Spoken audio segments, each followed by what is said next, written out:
Support for Disrupted comes from the Connecticut Office of Film, Television, and Digital Media. This year marks the 100th anniversary of celebrating Black History Month in the United States. But over the last few years, the celebration has felt a bit different as the Trump administration attempts to alter the country's relationship to Black history.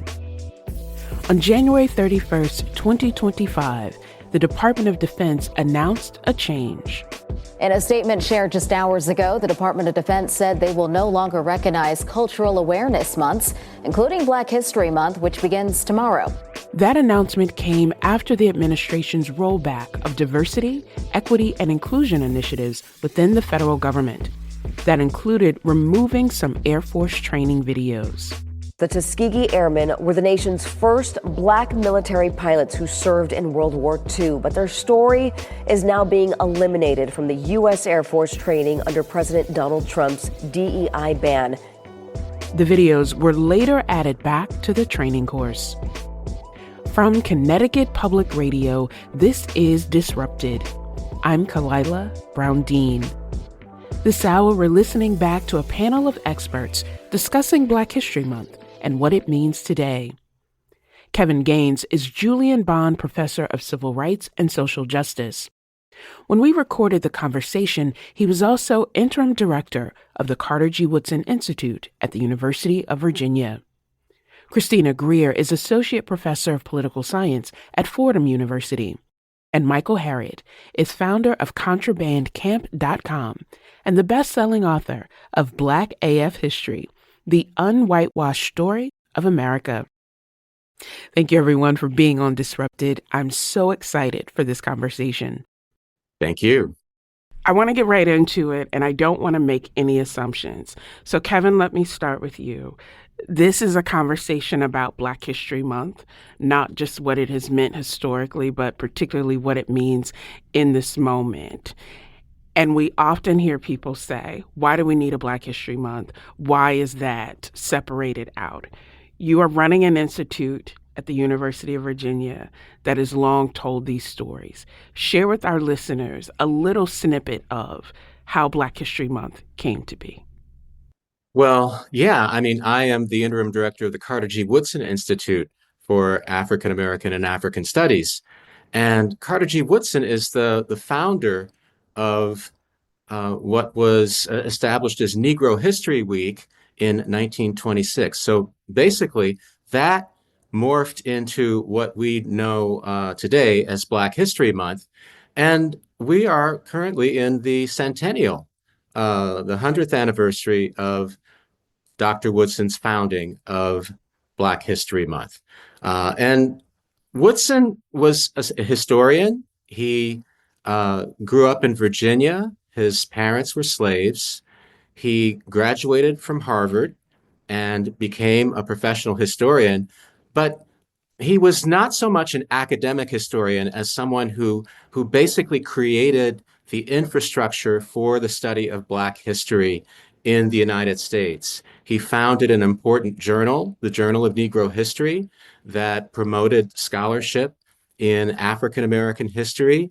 And interestingly enough, the Journal of Negro History was, African American scholars published in it, white scholars. So he really, I think, laid the foundation for the transformation of the historical profession in the United States from a very anti-Black version of the history of slavery and the history of segregation to the kind of more inclusive, more honest historical reckoning with the past that really is the consensus in the U.S. Academy today.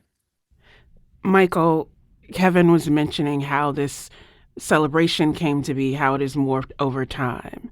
And I wonder what it meant for you growing up. For me, it was always memorize these Black facts, memorize these figures, rail against your parents making you get up in church and give some kind of presentation over someone.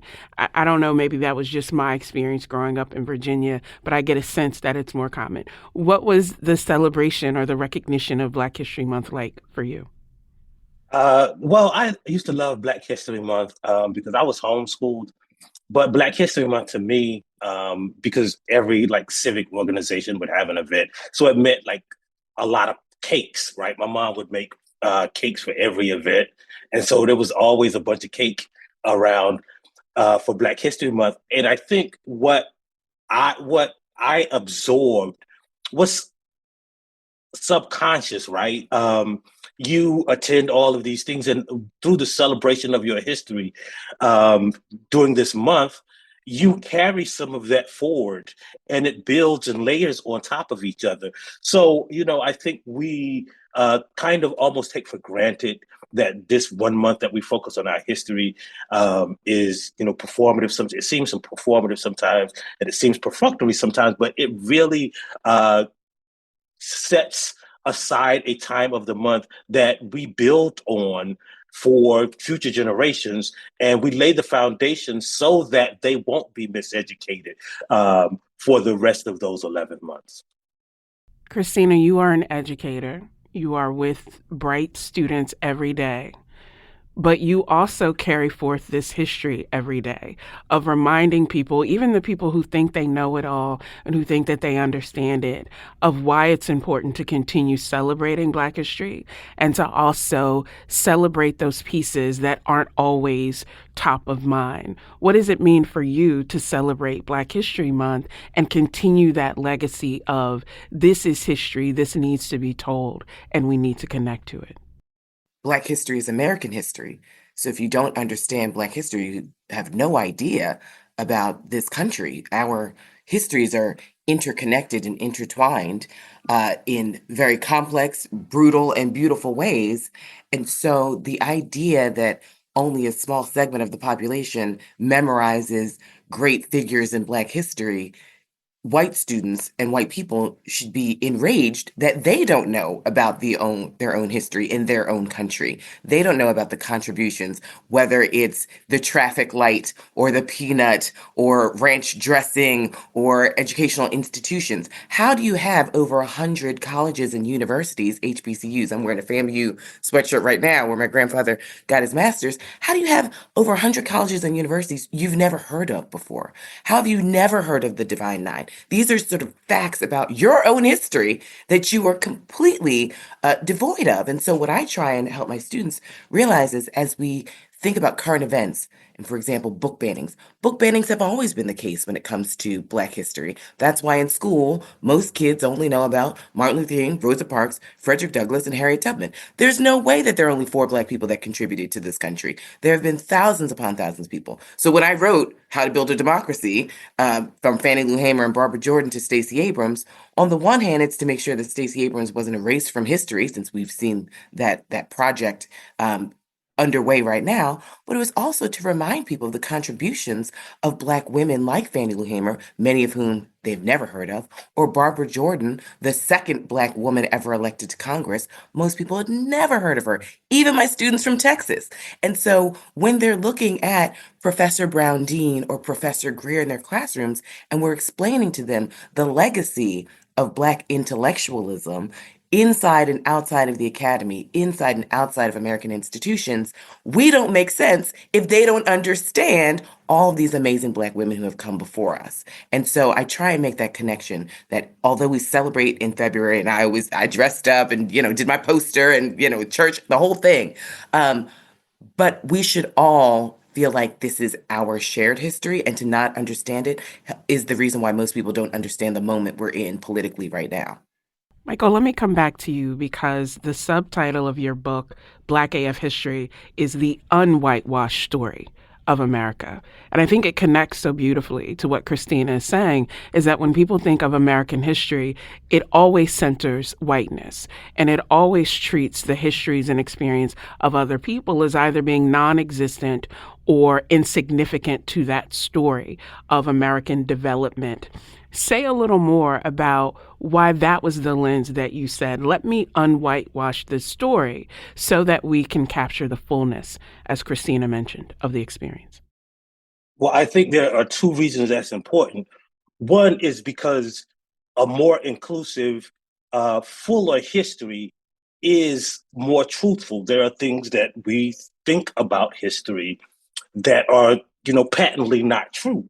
And then there are some things that we don't know about history that, is just left out because Black people created it. When you're sitting in a classroom with a teacher and knowing there's a principal and a superintendent, the structure of that education system was invented by Black Americans after the Civil War. The American education system that we know is a Black invention. And so when you start there, right, when you leave out the people who created the things that came to be, right, you won't understand things that don't even have to do with race, right? Like you can't understand why some people live on one side of the town and other people live on the other side. If you don't know about redlining, if you don't know about segregation, if you don't know about the history of Jim Crow, and if you don't know those things, you get to the point where we are today, where you are attacking institutions for what you think is DEI that gives Black people an advantage. So it's not just instructive for understanding the world we live in. I always say that history is not about what happened. History explains what is happening. And I think we need a lot more of that explanation. Kevin, the most difficult class I ever took in college was African American history with the great professor Reginald Butler. I have never worked so hard in a class. I got a B plus in that class, and you would have thought I had a 100. I took that class, I'm dating myself. I took that class the same semester that the Million Man March was happening in Washington. And to have this great professor start the class by saying, I'm here to undo everything you think you know and challenge you to think about it differently. And so it was exciting when his son, who at the time was with Diggable Planets, walked in the classroom. But that was it for the fun in the class in terms of let's not take it for granted. The landscape that I was learning that history then in the 90s is quite different now, whereas both Michael and Christina have mentioned, you see these attempts to ban books, to erase that history, to challenge whether slavery was as evil and awful as we know. How do you, as someone who has this background running the center, how do you navigate that? The need to tell and understand that correct history within a context that is working so earnestly to prevent that from happening. Yes, well, thank you so much for mentioning Reginald Butler. He was a pillar of the program, and I'm so glad you had an opportunity to study with him. It's interesting when I teach African American history on the first day of class, I ask my students where they first learned about African American history. And there will be African American students who learned about Black history in the way that Michael said, that had gone to and yourself events in the Black community in churches commemorating Black History or Black History Month. And other students, often, white students from, privileged school districts, just basically say that they had never been taught this history. And we have a great discussion about how rare it is that students encounter African American history. And I've been teaching for, going on 30 years. And, the conversation has been pretty much the same throughout. So I guess the point is that African American history is not taught as systematically in our K-12 schools, across the curriculum. And it's usually, taught in African American schools or schools serving an African American population where they've made an active commitment to that. Now, I've been teaching, as I said, for nearly 3 decades, and I have to say that it never was controversial until this moment. And I think we're experiencing a moment of backlash against the racial and social progress that we've had for the last few decades. And that includes the teaching of African American history. And during the first Trump administration, there were measures trying to discredit or demonize the teaching of Black history. And of course, one of the first executive orders that the Trump administration put out was one called Ending Radical Indoctrination in K-12 Schooling.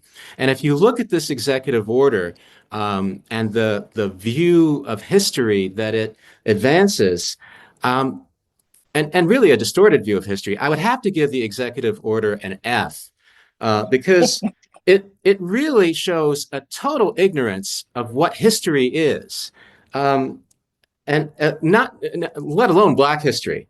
Um, it's basically claiming that history, and I guess you would say in this case, African American history is a radical anti-American ideology. And it just goes on with a whole bunch of lies and distortions about, what Black history is. And I think we have to just, sort of check that erroneous view and just say, look, history is fact-based. History is evidence-based. It's not ideology. We talk about actual events that are based on the historical record. And so, historians, they can debate interpretations, but you can't debate the facts. You can't debate the events. And so anything else, it's clear that the motivation of this executive order is to do the kind of whitewashing that Michael was talking about earlier. The American Historical Association and the Organization of American Historians have put out a statement really challenging this executive order, and I would rely on the historians. I would rely on the experts. I wouldn't rely on these political hacks and ideologues for any kind of representation of Black history. That was Kevin Gaines, the former interim director of the Carter G. Woodson Institute at the University of Virginia. Christina Greer is associate professor of political science at Fordham University. And Michael Harriot is founder of ContrabandCamp.com and best-selling author of Black AF History, The Unwhitewashed Story of America. Coming up, more on what Black History Month means today. We'll hear about why the White House has recognized certain Black Americans and not others. This is Disrupted. We'll be right back.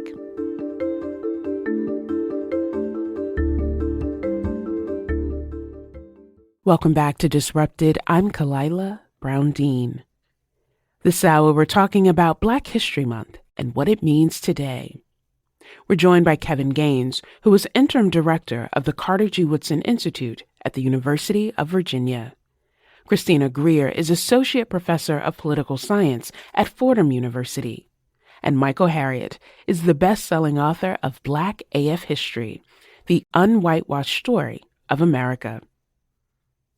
In 2020, President Trump talked about prejudice and hardship in his Black History Month proclamation. This year, those words are notably absent. The 2026 proclamation says things like, quote, "This month, however, we do not celebrate our differences." We recorded this conversation in 2025, so when the conversation touches on the ways the White House recognized Black History Month, we are referring to how it was celebrated in that year. Ask Christina about the meaning of Black History Month in 2025. Well, it's more important than ever.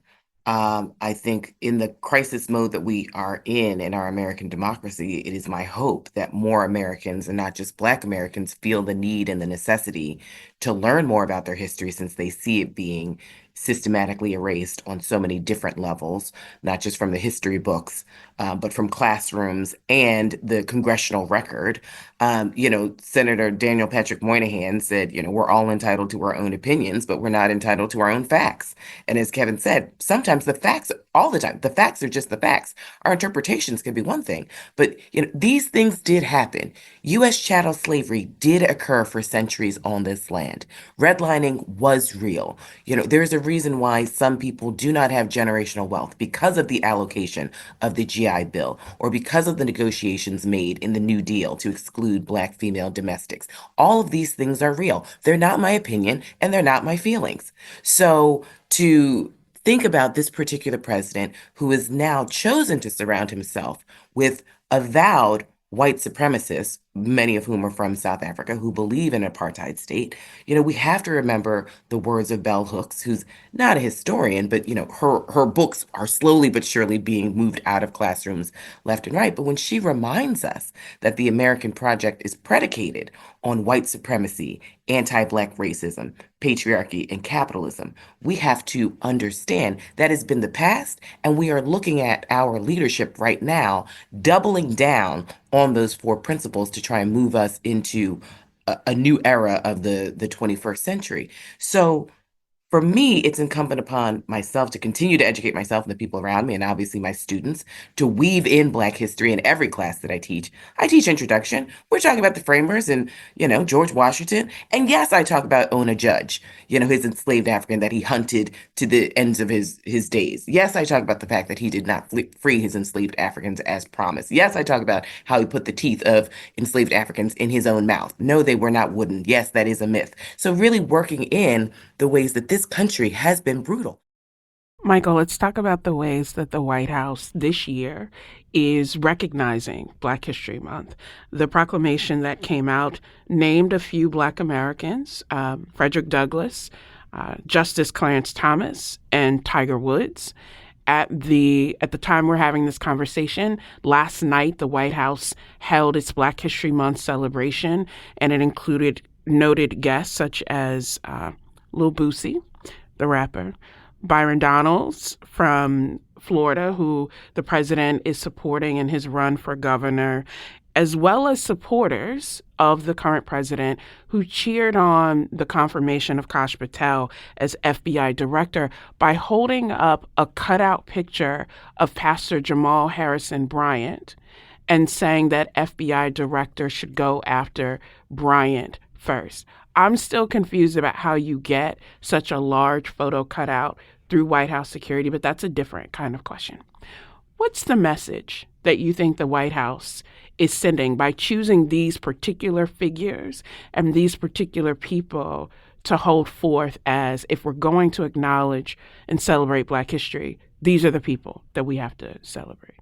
So the message is clear, and you have to understand history to know that message is that there is a particular ideology and a particular framework that they will only recognize Black people's humanity, and it has to fit theirs, right? So when you talk about Byron Donalds, you're talking about probably one of the most junior elected officials, national elected officials in America, but he comports with Trump's ideology. You talk about Tiger Woods, so they don't have a, bipartisan, even Frederick Douglass, right? They misinterpret the idea that Frederick Douglass was a Republican because they don't read Black history and understand what that means.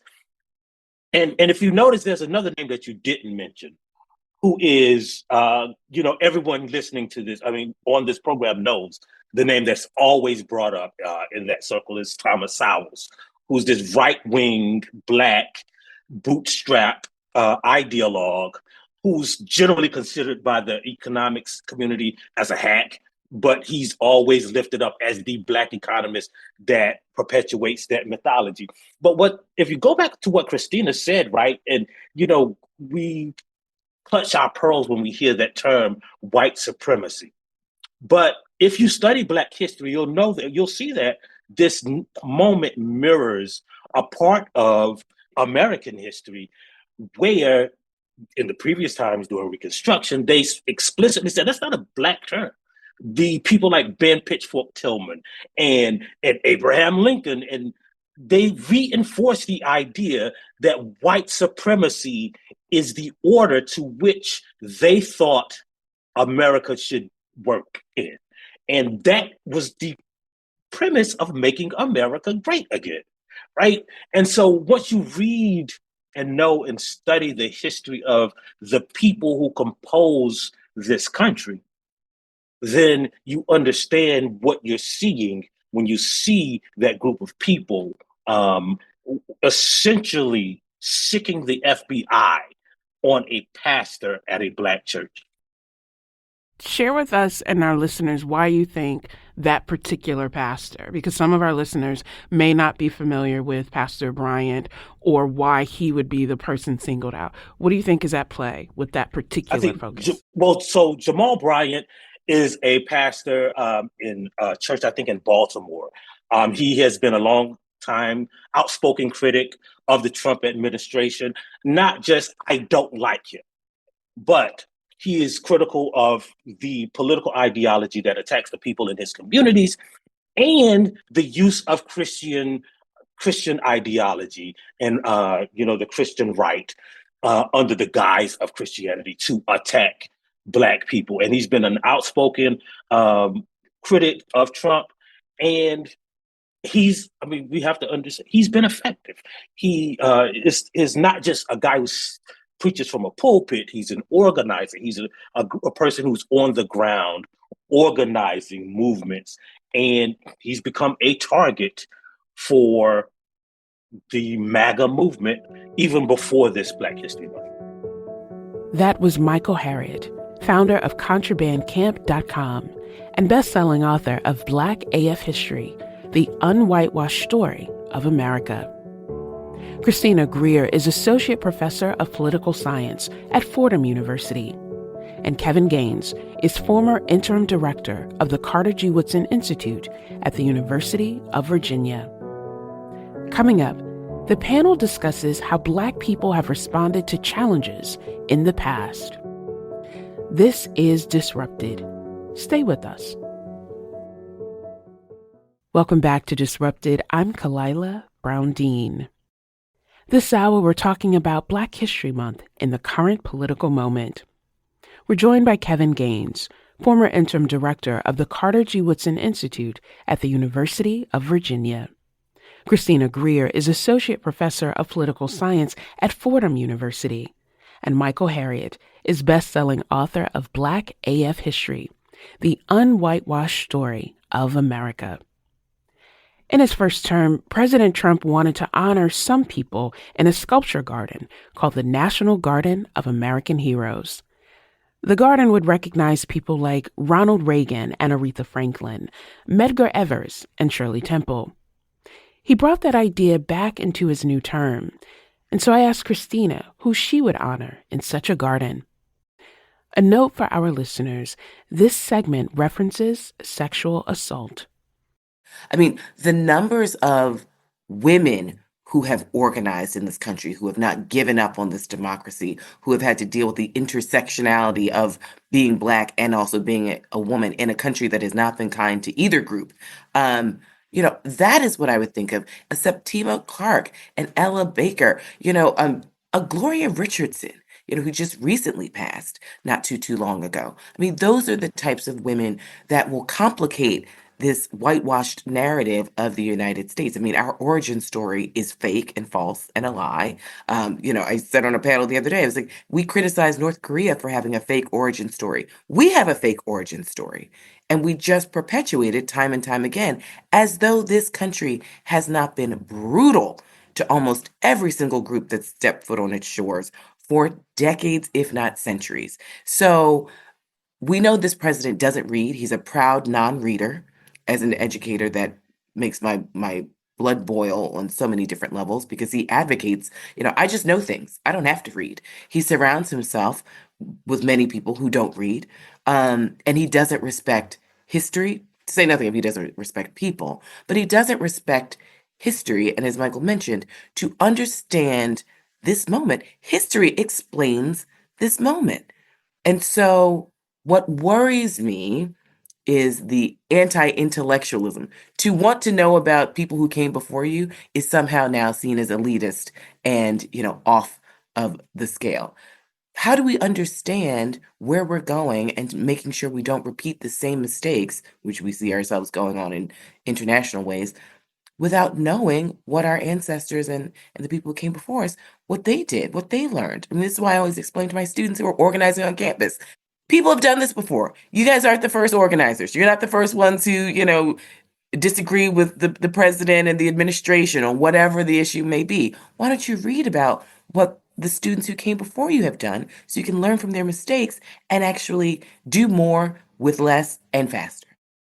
Kevin, I took a group of my students down to North Carolina A&T State University, and they got to meet and hear from the great David Dennis Sr., who talked about what it was like to have to eulogize his friend, who was one of the 3 civil rights workers kidnapped and murdered in Mississippi.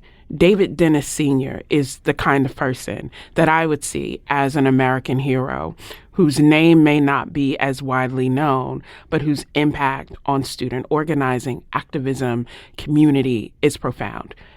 It seems like this National Garden will come to be. Who is someone that you would say should be featured in that National Garden of American heroes? I would have to mention John Lewis, who was arrested many times, really walked the talk of nonviolence and was beaten for his commitment to civil rights on a number of occasions. Later elected to the Congress, and he was the conscience of the U.S. Congress as a representative from Atlanta for many years. Of course, after his passing, all of his Republican colleagues seem to have forgotten him and everything that he stood for. Following on your suggestion of Dave Dennis, and talking about the civil rights workers who were killed in Mississippi in 1964, it's really important that Americans know that there were white Americans who were involved in the struggle and were committed to the struggle. So, James Chaney Jr., African American civil rights activist with SNCC, lost his life, but he was side by side with a couple of white activists, Andrew Goodman and Mickey Schwerner. And so, if you think broadly about folks who should be in this National Garden of heroes, American heroes, I think of Ida B. Wells. Paula Giddings, the historian, wrote a book about Ida B. Wells and called Wells the first civil rights activist or the person who was really instrumental with launching the modern civil rights movement in terms of her anti-lynching writings and arguments. Of course, Harriet Tubman, someone who is really legendary. And, the other thing that's so astounding about Harriet Tubman, she's this tiny woman who, had actually a disability, that she was prone to, sort of seizures and fits. But she went back into the South numerous times to liberate enslaved people at tremendous risk. I mean, these are familiar names. I think, of course, in the civil rights era of Thurgood Marshall, the first the person who led the team that got the Brown decision, the Supreme Court decision, desegregating schools in 1954. And then also Constance Baker Motley, who was the first Black woman who was appointed to the federal judiciary. I would add, I think Billie Holiday is one of the more consequential African-American entertainers in that her art and her performance were aligned to the struggle and aligned with the struggle against lynching. And so I don't know if I mentioned John Brown. I think that would be a really radical idea. John Brown was a white abolitionist who hated slavery and was prepared to take up arms against slavery. And of course, he led a failed insurrection that was going to try to overthrow slavery and was executed.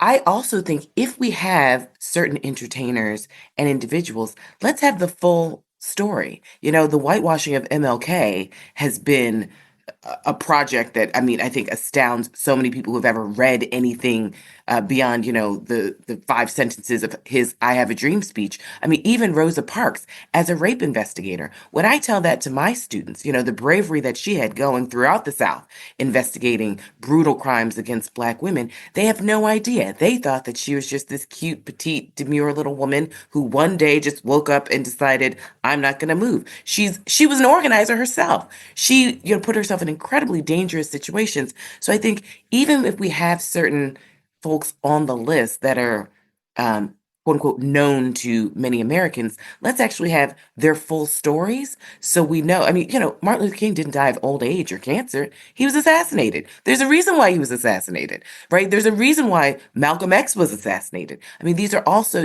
when you have people who think and write and organize, they are a threat to the fundamental foundation of this nation in a lot of ways.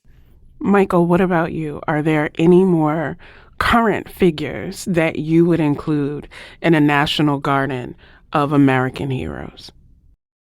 We think of these people as people who existed long ago. Like, I met Amelia Boynton, right, who was an organizer, who really organized what we know now as the Selma to Montgomery March, and then raised a son who desegregated buses and was a freedom rider.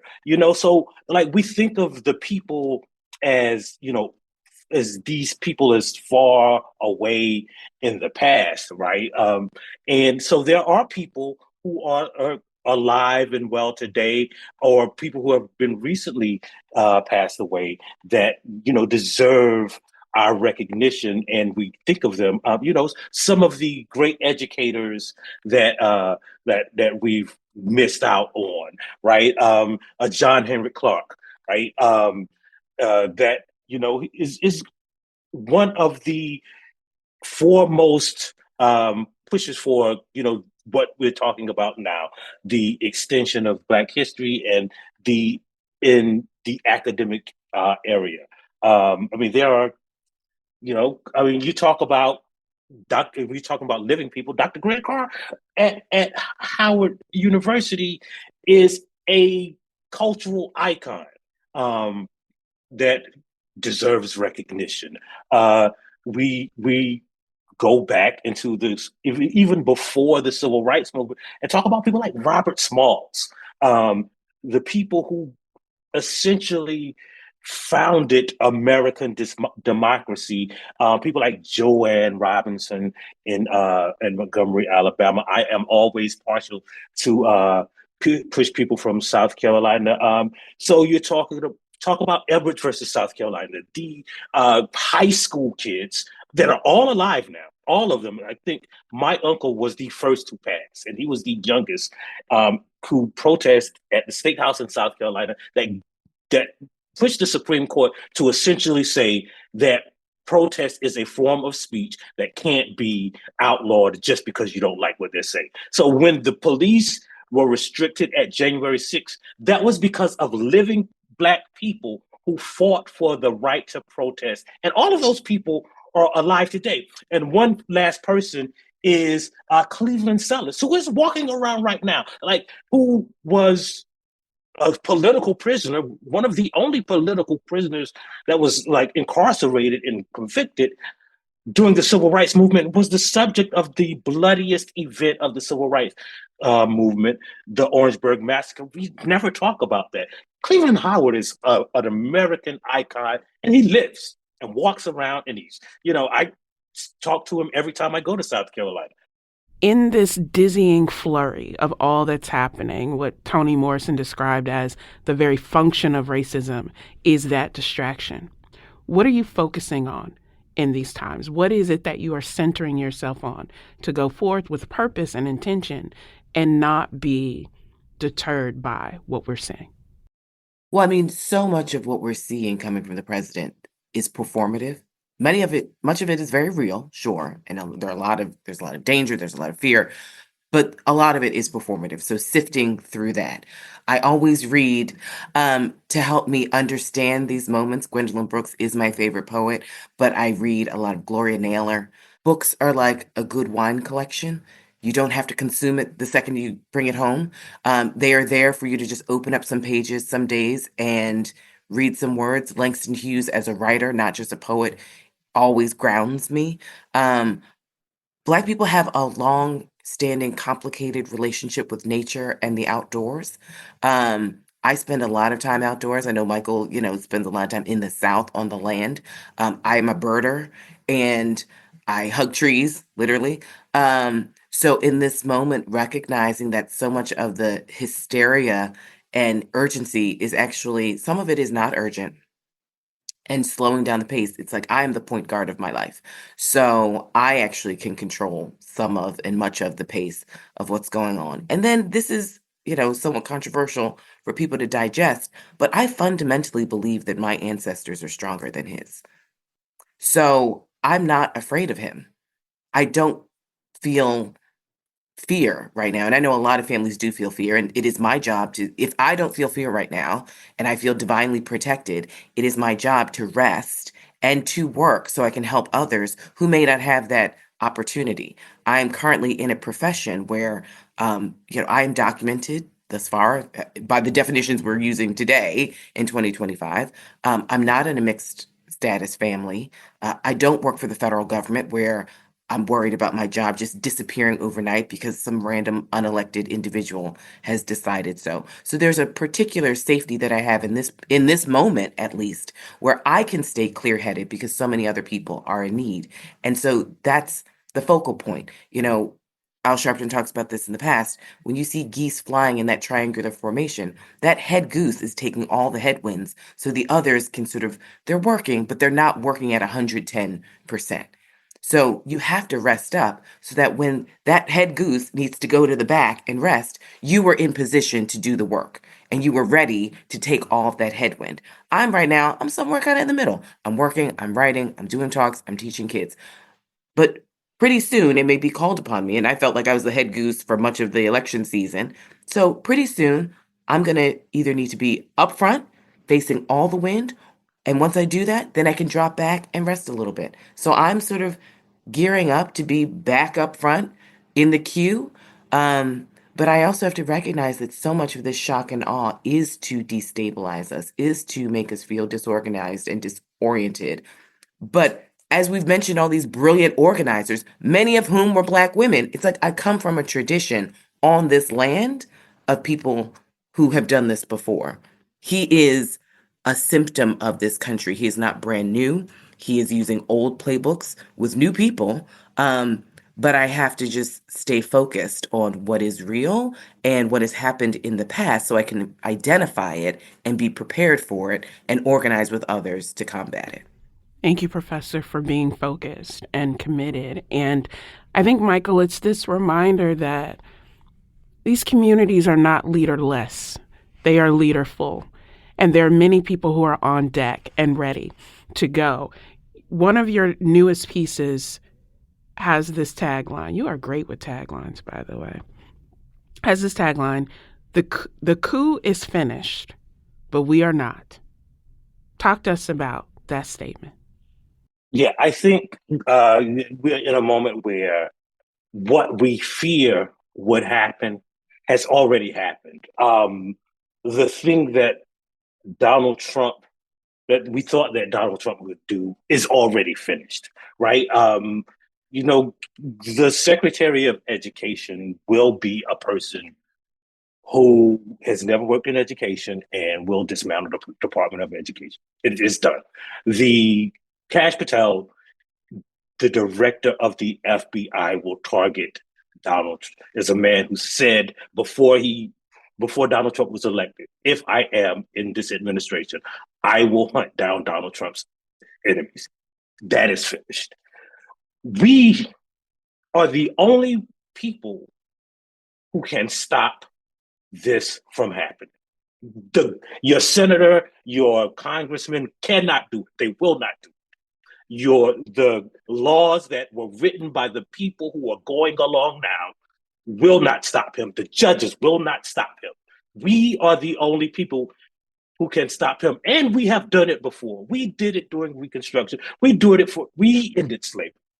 We ended Jim Crow. We ended all of those things that I've mentioned are forms of authoritarianism that were specifically targeted at Black people, and we beat them. They do not exist because of Black people, and they could not defeat us. As a matter of fact, every inch of progress towards democracy was because of things that we fought for, and we are undefeated. So the coup that we've been worrying about is over. And we are the only people who can right this ship. And the good thing is we know how to do it. Our history has shown us how to do it. And we have never not done it. We are undefeated at doing this. And they fail every time. Slavery failed because of Black people. Jim Crow, we dismantled it because of Black people. Right? Like disenfranchisement, voter literacy laws, poll taxes, we beat it all. And this is the next thing we'll have to beat. Kevin, there is a passion in Michael's voice that is borne out in the histories of the people that you study, that you write about, that you build with in many ways. And we know that progress in the United States always comes in fits and starts. What do you say to people who feel like, I don't know that there is a hope. I don't know that there's a way forward. What do you say to those people? I would underline what Michael just said, that African Americans have endured, struggled, and prevailed over far worse conditions and situations than we are facing right now. And, I have hope. And I look to African American history for hope and for inspiration. I go back and I reread speeches by Frederick Douglass. After each disastrous development in the 1850s, Douglass would come back and he would just say, okay, now it's on us. We have to keep up the struggle. And I'm sure Frederick Douglass had some bad days in there, but he was just really tenacious and brilliant and committed. I believe that there will come a time when a lot of the people who supported the president, who voted for the president, will be ashamed to admit that they did that. And I believe that in the end, the forces of reaction and oligarchy and autocracy, I feel that they're overplaying their hand right now. And we, as Michael said, we need to stand up as a people and as Americans and just say that, we've never had kings and we'll never have a king. Here's to standing up and not being distracted. Kevin Gaines is the Julian Bond Professor of Civil Rights and Social Justice at the University of Virginia. Christina Greer is Associate Professor of Political Science at Fordham University. And Michael Harriot is founder of ContrabandCamp.com and author of Black AF History, the Unwhitewashed Story of America. Thank you all so much. Thank you.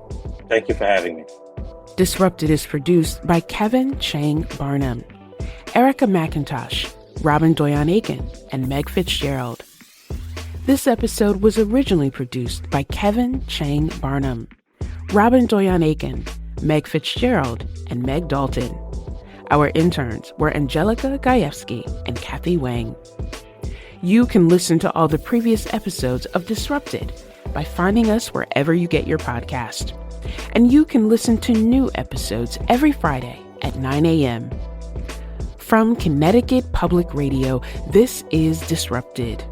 I'm Kalila Brown Dean. Thanks for listening.